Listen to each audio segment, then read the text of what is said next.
Meet a down-to-earth local fella who's making a name for himself in the South Carolina State Senate. You'll meet him coming up next on Carolina People.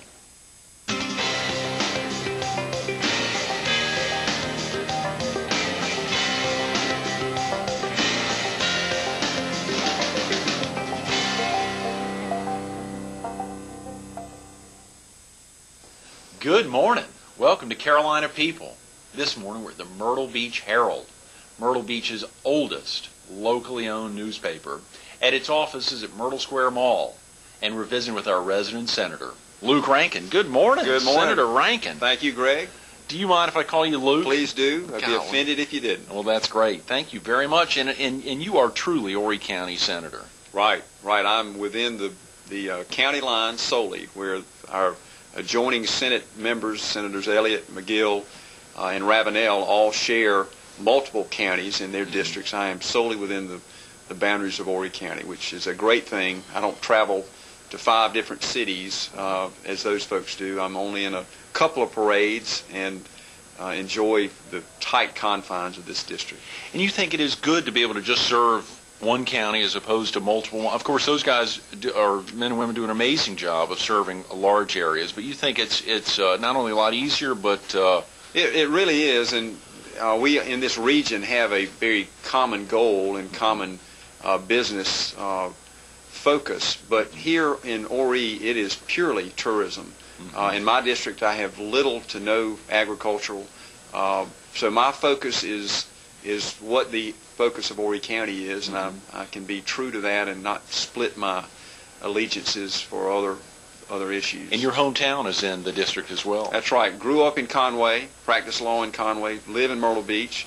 That great divide that once was is no longer. The waterway used to separate us not only geographically, but in a lot of ways philosophically. But when I ran in '92, folks talked about that, but it is one great district, and I live right within it and work within it. Oh, come on, Luke. You didn't run in '92. '92. You've been in office more than 11 years now? 11 years, going on 12 years, and hit puberty about 4 years ago. I was about to say, my God. Only because of an older woman told me that, do I repeat that. So. How have you kept your youth so well?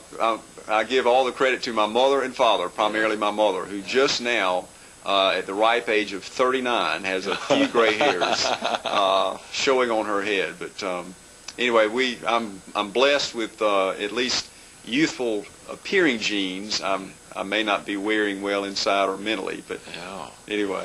What was that like running for office the first time, Luke? Well, I was scared to death. My hand was shaking, literally, as I almost put the pen to the paper to file, took it away, put it to the paper, and as the clock struck 12 noon, which was the deadline for filing in August of 1992, I signed up and didn't until later that night appreciate what I had embarked on, and was literally shaking, and then ran scared because I didn't want to lose, and if I'm going to do this, I wanted to give it as much effort as I could, and lo and behold, I won. Was there someone in particular, some kind of inspiration, whether person or spirit, anything that really motivated you to step out to finally put the pen to paper at noon on that August day? My father was reputed as always having the ability to run and win, and I heard from so many people he could have run and won any office that he wanted to. There was a public service streak through our family, not only my father but my uncles and aunts as well. Worked for James Stephens, the senator who served the longest in our recent history, 21 years, excuse me.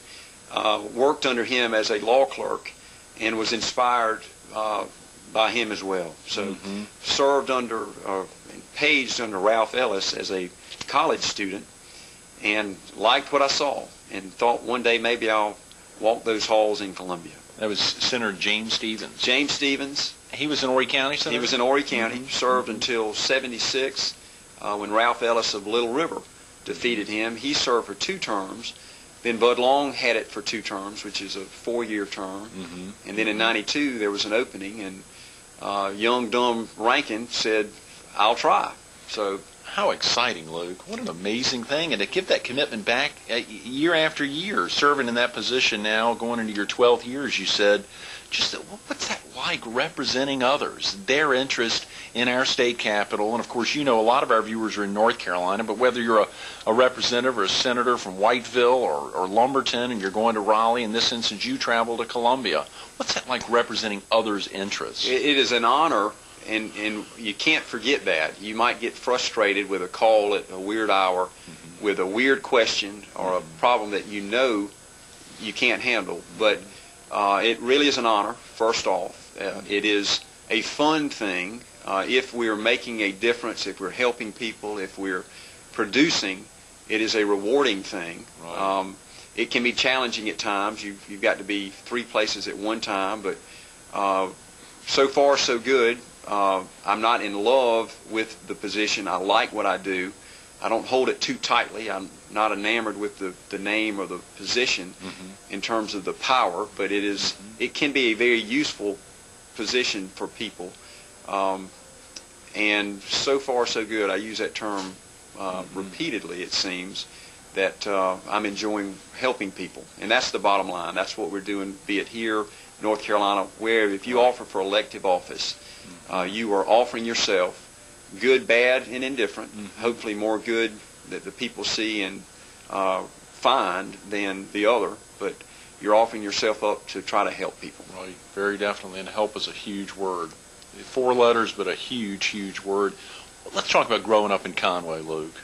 Obviously, I think you told me a couple days ago when we talked that your parents still live in the same house you grew up in. That's right. That's right. Born in 1962 in Conway Hospital, which was then in the heart of Conway on 9th Avenue. That is now the Horry School District Administration Office. The hospital moved out years ago, but born right there, folks live right there, had the blessing of going to school in the 6th and 7th grade across the street on 12th Avenue. From your parents' home? From my folks' home. And if they didn't have great food, I'd go home and eat what I thought was better food, either SpaghettiOs or something not too good. But anyway, Conway is a great town, and people that are now seeing it in its new, improved, and refurbished condition are appreciating what folks for a long time have known. And the beauty of Conway is the people, the history, the water, and we've kind of pushed the forefront, or rather the focus of that town back towards its roots, and that being the Waccamaw River. Great schools. Grew up and went to First Baptist Church under George Lovell. He was an icon in the community back then during the civil rights conflict. Got baptized by him.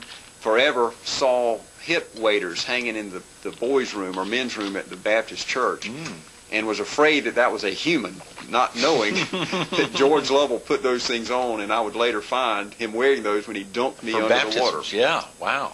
But it's a great area, and just so much now that is improved over when I was a little fella. But there was a drugstore called Horry Drugs on Main Street where the trestle is now. On the corner of Main Street and 3rd Avenue was a bakery that was run by the Richardsons, a family that lived near me. And as kids, we'd go get a cinnamon donut and go get a cherry Coke. And sometimes we might pay for that cherry Coke, sometimes we might not, depending on who was behind the counter. But wow. Just a great place to grow up. Stuff you'd never forget, Luke. No. More secrets in places we weren't supposed to be. Yes. And doing things mostly legal, maybe juvenilely suspect, but no trouble. No trouble. Yeah, that is exciting. In fact, when I got my wisdom teeth cut out in my freshman year of college, under the influence of gas that Ed Eckert administered to me, I admitted to my mother climbing on the then under construction home of Craig Wall, which was also in the neighborhood. Right. That was no place for kids to be climbing. Oh, yeah. And they were shocked to know. Of course, I told on all my friends and my brother that were with me at the time. But just a great place, great memories growing up as a kid. That's exciting, Luke. And I'm glad you mentioned your brother. You've got brothers and sisters here in the area? One brother here. Right. His wife and 2 kids live in Conway. Great. Got sisters older. I'm the last of 4. One's here in South Carolina and Mount Pleasant. The other is in Germany. Mm-hmm. So of course, you came out to 2 boys, 2 girls, and you're blessed with, I believe, a son and a daughter as well. 2 beautiful children, Luke, who will soon be 6, and Hollings, who will soon be 3. Amazing. And beautiful kids they are. What's it like being a dad, Luke? It is so much fun, and at the same time can be so exasperating. But to enjoy Christmas, or to enjoy a birthday, or to enjoy going poo-poo in the potty, as my daughter Hollings is now so proudly doing, it's just an amazing look back and great blessing. At times, though, it can be a little tough, as you are discovering as well. My prayer is that I will not have children as I was a child myself. Many have wished it, and teachers have told me, Luke, it is such a great thing to see you with a child who is about as bad as you. Oh, no. Better, but aggressive and inquisitive, and fortunately they like to talk. Right, yes. Golly, that aspect, of course, finishing law school, starting your practice, and we want to highlight that, and then to think about, of course, running for office and electing office, and then just 6 years ago having your first child and the excitement of birth.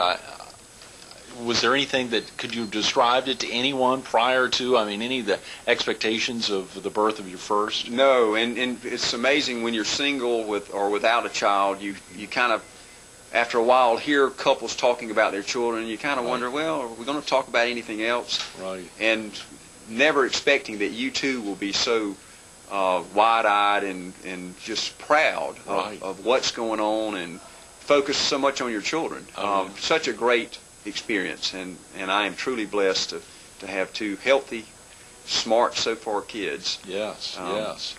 Let's talk about that practice now. Not to say I'd love to talk about your kids for 25 minutes, but you've obviously the commitment here in the county is dramatic, Luke, and your ability. You've been practicing law how long now? Graduated in 1987. Okay. Came back home, worked with George Hearn. Then we merged with Jim Van Osdale's firm, Tommy Britton, and then split off with, it was Hearn, Britton, and Martin, George Hearn, Tommy Britton, and Morgan, and worked with them until the end of 1990, and then went in with my father, who was really retiring and had retired, opened shop in 1991 with the best secretary, the best legal secretary in the state, and that's Rachel Allen, who worked with my father starting at age 18. I won't tell you her age now because I would be in trouble, but we practice in Conway, and we focus on litigation. When an attorney says I focus on litigation, for a viewer who may not be familiar with the legal practice, what does that mean exactly? Well, I don't do probably more things than I do. I don't do real estate. I don't do corporate work, business formations. I don't do bankruptcy. Don't do family law. I do mostly tort work, civil litigation, injury, death claims, those type things on the claimant or injured person's behalf. Are there examples of cases that you've been involved in over the last few years when you say a tort? I remember my first year in law school, just that word tort meant nothing until after the first year. Well, for a viewer, what is a tort exactly, and then what are some examples of some cases you've been involved with, let's say, the last 3 years? Well, torts are an area of the law where it's not a criminal case. It's a civil case where typically negligence is the focus of my practice. Recent examples of cases involve drunk drivers. Had two verdicts in the last few years with pretty substantial awards where the jury was fortunate. We were fortunate enough for the jury to see the damages caused by, in one instance, a drunk driver that killed an elderly fellow. And another one, a logging truck turned in front of a young motorcyclist and basically left him for dead. And those type cases are where we have the burden of proof, and I represent the injured people or the family members of the deceased, to prove that someone did something they should not have done. They owed a duty not to do it or to do it. And that, thirdly, there was a damage proximately caused by that action or omission. In law school, you recall the stool analogy. You can't have a tort claim or prove negligence unless you've got the three posts there holding it up: duty, breach of that and damages proximately caused. So that's my focus, and we are blessed with good results and good clients coming in.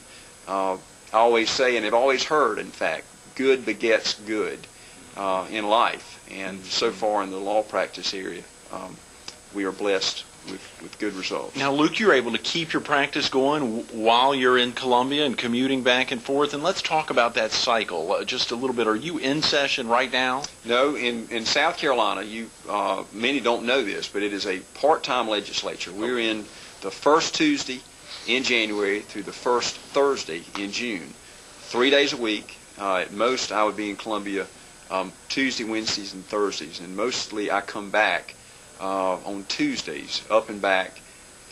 Spend Wednesday nights up there typically because of the scheduling of the committees that I'm on. So you'll start Tuesday. They'll go into session at noon. Drive up, get there right at noon typically because there's no meetings until afterwards. I'm on the Judiciary Committee, which meets at 3 o'clock on Tuesday. That might run to 4:35, sometimes 6. Drive back or stay depending on what's the next morning. Education Committee is on Tuesday mornings, not every week, but that's typically at 9 o'clock. And then you've got Banking and Insurance. You've got the Transportation Committee, of which I'm on, all which may meet either weekly or every 2 to 3 weeks. The session goes in at 2 o'clock on Wednesdays. We might be in for a short while, and then on Thursdays it goes in at 11. But that's a part-time legislature. We're like your North Carolina viewers. We're allowed to work. I call the legislature an avocation because we don't get paid a whole lot in the total scheme of things. It's a $10,400 a year salary plus an in-district expense, which totals about $22,400. They'll pay you a per diem and one round trip of mileage per week, and that's it. So it's a part-time deal. Come the Friday after the first Thursday in June, I do not want to talk politics. Right. You were out of town. You were out of Columbia and heading back really for 6 months back home. Right. Full time. Right.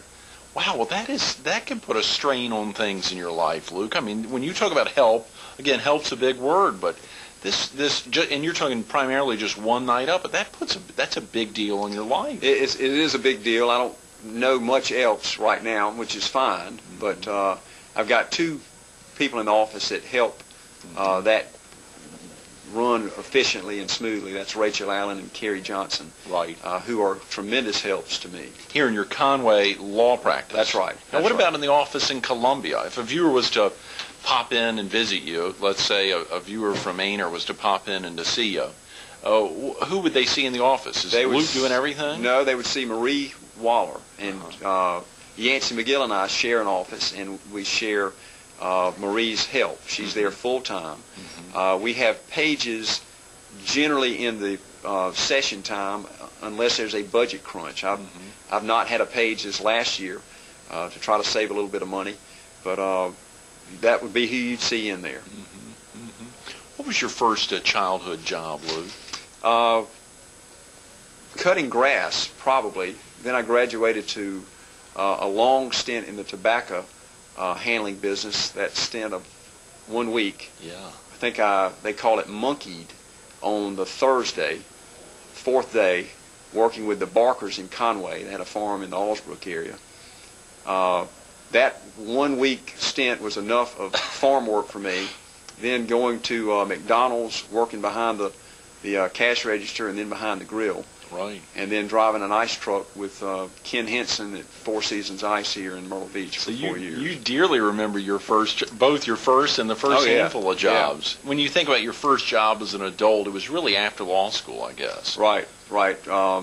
Hired right after or before the bar results, kind of, I guess, with a wing and a prayer. George Hearn hired me, and it was then Hearn and Corbett, Nancy Corbett, David Corbett's wife, the Corbett family here in Myrtle Beach, Ken's brother and sister-in-law. Okay. and then we went through those mergers and demergers that I mentioned earlier. That's quite a bit of mergers going on there, and that practice has stayed together, as you said, in Hearn, Britton, and Martin. That's right. I made no money for them the first few years of school or out of school, and fortunately they kept me under and helped train me and helped show me how to do it. My father had retired, and some said you needed to go in with your dad right off, and I thought I might get a little different experience, a little different exposure, and was fortunate enough to work with great lawyers before I went out on my own. How invaluable. How did your dad feel about that? I'm sure he was excited about you going to law school, and was he always thinking, Luke will get out and he'll come right back to me? Yeah, I mean, or was he thinking, I don't know. Luke needs to get out on his own? His mantra has been, do it for yourself. Try to be the captain of your own ship, whether it be law or any other business. Try to be in control more so than dependent upon others. That I didn't come out initially with him. I don't know if that was a disappointment. He might have scratched his head and wondered, but in the end, I think he saw the wisdom of it and the benefit of exposing myself to a different type practice itself. That practical experience from George Hearn and OJT. company. Yeah, that's right. On-the-job training. Good for you, Luke. And your dad, I think you mentioned a couple days back that your father had been a judge there in Conway. That's right. He was a county judge before the judicial reform, where they created a unified front where each circuit got a circuit court judge. And then he was elected as a special circuit court judge, serving here in Horry County. When you're 6 months, like right now, when you're not in session, Luke, or what are some of the things you spend the most your amount of time with? Well, work, children. I've been to more fall festivals. I've been to Brook Green's a great place. My son loves cars. He loves swimming. Hollings, on the coldest day recently, laughed and said she wanted to go to the pool. So it's work, children, or maybe going to the grocery store, or other things like that. So if someone was to ask Luke the price of a loaf of bread, this is a guy who'd know. That's I'm more afraid of that question and constantly look at the difference in Marita and Sara Lee, and always get the Sara Lee. I think it's $1.89. I love it. I'm paying too much probably for that. You may be, but great answer. Good job. Anyway, that is fantastic. Walmart hot dog buns are a whole lot cheaper than any of those other two brands I just mentioned. Oh, wow. Yes. And Walmart, a presence, when you think about something like that, Luke, growing up in Conway, obviously living in Myrtle Beach now, and to think of Horry County's largest employer, other than the school system or the government itself, to think that Walmart is now the largest employer of the county, and knowing that you're serving the residents of Horry County, but you're also serving the employers and the employees of the businesses, and to serve an employer like that with 1,700 plus employees here in the county. Incredible, and to their credit, of course, they attract a ton of people. Young, dumb Luke campaigning in '92, I'm going to hang out in front of Sam's, and knew the management there, and they let me come in. They announced me. Sam's Club. Sam's Club. And, of course, I didn't realize this, but the majority of the hands that I shook were those of New Jersey folks and New Yorkers and Virginians. And, oh, yeah, we'll help you. And you look at their license tag, they're from Pennsylvania.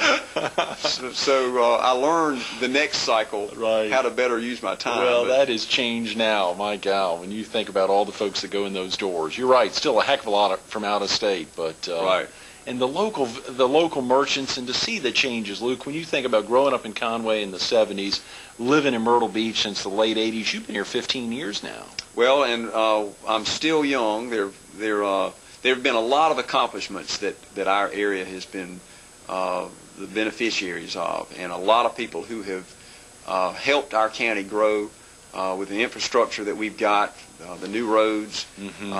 Finally, we're catching up with where we really should have been in the 80s. But it's an exciting place to be. People want to come where nice people are, where they're happy, in this environment that we live in, with the business climate, the taxing climate, the four seasons, and the infrastructure and the medical care. We are a magnet, and it's such a blessing to serve in this area and to be a part of, just a small part of the growth that we're enjoying. Absolutely, and I'm so glad you used the word infrastructure, Luke. We got 2 minutes. When I believe in '97 or the late '90s, you were the first appointed member of the State Infrastructure Bank. Real quick, so folks understand what that is and its significance. That was the bank board that was created by the General Assembly to dole out money for the statewide projects. Ours from Horry County, the RIDE plan, was the first application taken up. I was blessed to be picked by the leadership of the Senate to serve on that bank board. There was a House member and a Senate member, and I got the first Senate position that helped get the Horry plan through and approved, and the first groundbreaking as a result of that infrastructure bank was right here, and that being the Conway bypass. So that tool and that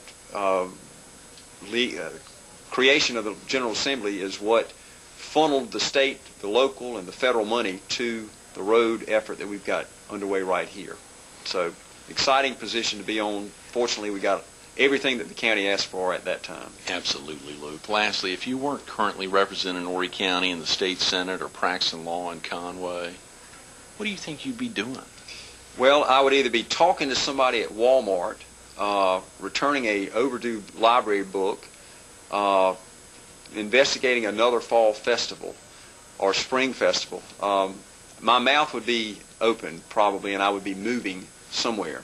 The question is, what could you do with your time more efficiently if you weren't involved with the political side? I don't know what I would do, but I enjoy so far the service.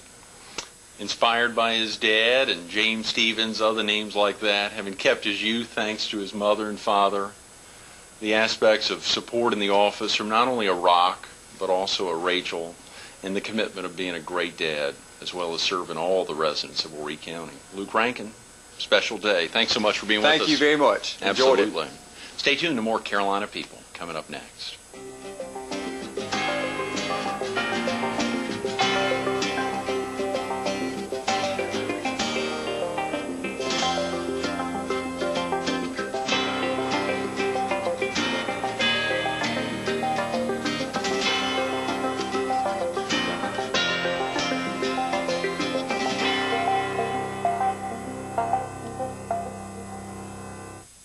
We want to thank Senator Luke Rankin, serving Horry County for more than a decade, for making today's Carolina People so special.